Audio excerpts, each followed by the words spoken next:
অপরিচিতা গদ্যে মনু শব্দের অর্থ কি? উত্তর হচ্ছে যে শাস্ত্র প্রণেতা। উত্তর হচ্ছে শাস্ত্র প্রণেতা। 100% কমন এটা। ফল্গু কি?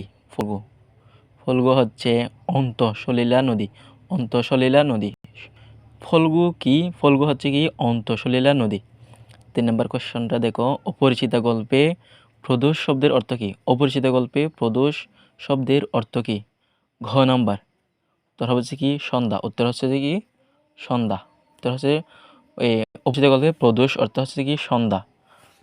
মৃদঙ্গ শব্দের অর্থ হচ্ছে যে এক ধরনের বাদ্যযন্ত্র। মৃদঙ্গ শব্দের অর্থ হচ্ছে এক ধরনের বাদ্যযন্ত্র।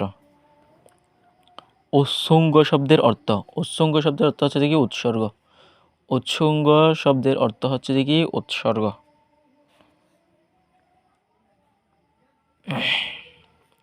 6 নম্বর কোয়েশ্চনটা, দূষণী হলো কি? বাঁশের জুড়ি, মাটির পাতিল, ফিটা, চুলা।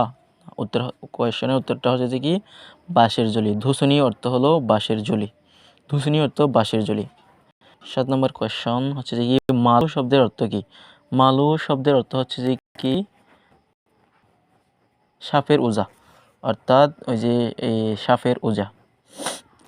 মালু শব্দের অর্থ হচ্ছে কি সাপের ওজা। রস্তার কাদি অর্থ হচ্ছে যে কি কলার ছড়া। রস্তার কাদি অর্থ হচ্ছে কি কলার ছড়া। এটুকু মুস্ত করলে হয়ে যাবে আমাদের। রস্তার কাদি অর্থ হচ্ছে কি কলার ছড়া।